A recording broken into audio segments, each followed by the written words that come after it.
Okay, mandatory mini camp is underway, and as we kind of get the 90-man roster out there, and you're starting to see things. Dan Campbell's talking. There's been media's been able to watch some things. There's a player that the Lions signed quietly that it's like, wait a second, who's that guy? Jalon Calhoun, and you can see him here. He's deep, deep on the depth chart. However, we're going to talk about him and another wide receiver, Caden Davis, that's kind of like, all right, realistically, if we look at our wide receiver core, what we can do, this is some interesting guys that we have to take note of. So now Jalon Calhoun, real quick on him. He comes from Duke, undrafted free agent. So we signed him a couple weeks ago, a month ago or whatever. But it's like not much was said about this guy. The more I dig into him, I was like, dude, I like this guy. He's a fifth year senior. He's a guy that's got a lot of experience, a lot of just, I mean, look at his like, obviously we're not going to read through all this stuff, but just his awards, his accolades at Duke. I mean, just pick something, right? Second most seasons with 50 plus receptions, and most seasons with 600 yards receiving, third in games with 5 plus, but just name all the stuff. So why do we bring him up? Well, if you look at our wide receivers, we've got really top heavy talent, and then it's like, I don't know after that. So when we added him, and you look at Jalon Calhoun, he played for the Blue Devils for 5 seasons, starting as a freshman. And then it's interesting to me, the 2019, so we went through COVID a little bit. And I think we're still getting like these COVID college guys. And what I mean by that is, that 2020 season, 2021 season was cut short, weird. So it's like the stats maybe aren't there, but he's a guy that keep your eye out for, because in 2022, back in full, like we're ready to go, he caught 62 balls for 873 yards. It's like, okay, so you got him, and then in day one of minicamp, another impressive play from Caden Davis, who made a toe-tapping touchdown grab during a red zone drill. And Caden Davis, remember, is more of a veteran guy that we got from the Cardinals. They just kind of another under the radar signing. So if you go back to our depth chart and you look at Amon-Ra St. Brown, of course, Jameson Williams, of course. And then for me, Khalif Raymond is, I don't just pencil him in as a starter. I know the coaches love him. I mean, again, he's another guy that pops here. A strong day from Khalif Raymond.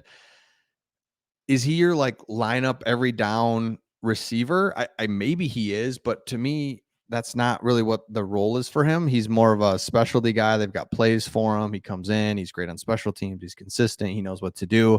So it's like, all right, is he like the starting lineup every down? I don't think so. So Amon-Ra, Jameson Williams, then after that, we're all counting on Donovan Peoples-Jones, but I don't know. Hopefully he can do it. Antoine Green now is in his second year. Tom Kennedy's always there and just love him. Maurice Alexander still hanging around. But then you've got these undrafted free agents and these new guys. Can one of them step up and get into this, not even in the starting role, but into this backup role? Because if Donovan Peoples-Jones goes up there, then it's like interesting. So the reason I bring this up is because the offense is loaded. If we can find one more wide receiver, Jared Goff, done. Running backs, ridiculous. Top 5 offensive line, a top 3 tight end.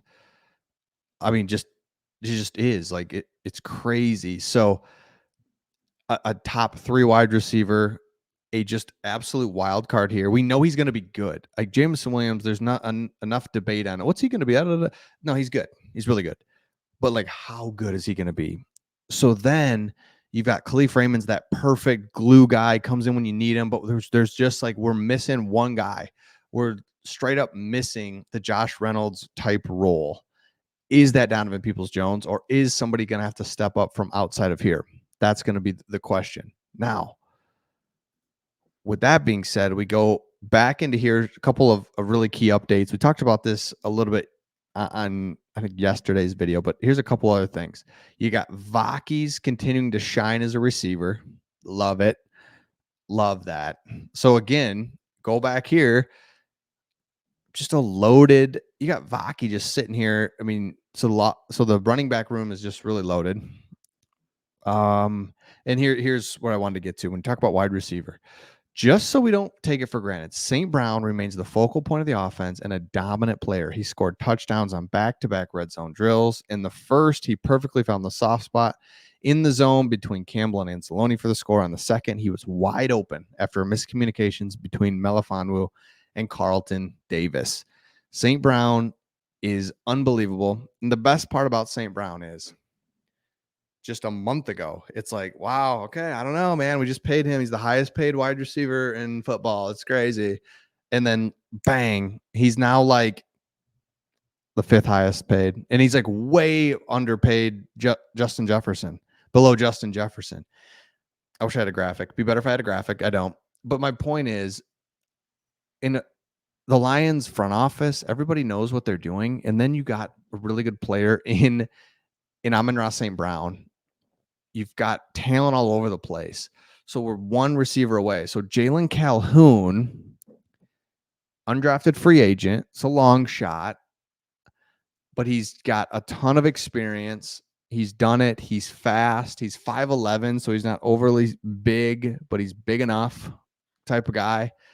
It's like this is why you have mini camps. This is why you have training camp. This is why you have all that, to find those guys and to make sure that in all of this, we stay healthy. That's priority number one. Number two, it's weird that the Lions are pretty much set in so many areas. I mean, you can just pull up the depth chart that we just pulled up. I mean, we're not even into it. So it's like, in one hand, we've got a lot to learn, and on the other hand, we have nothing to learn, because you see the depth charts like filled out. It's like, I don't know, because before, when the Lions were rebuilding and you're trying to find players and you don't know who's who, and it's like, I don't know, like, who is, like, Malcolm Rodriguez going to be in there at the starting line? Like, who's going to be it's like, no, everybody's got a role. It feels so good to see that, because remember, that's how the 04 Pistons operated. To bring it back to basketball, was, remember, they were just like, you knew who was who, you knew who was going to go where, you knew who was operating where, and it was just like easy peasy.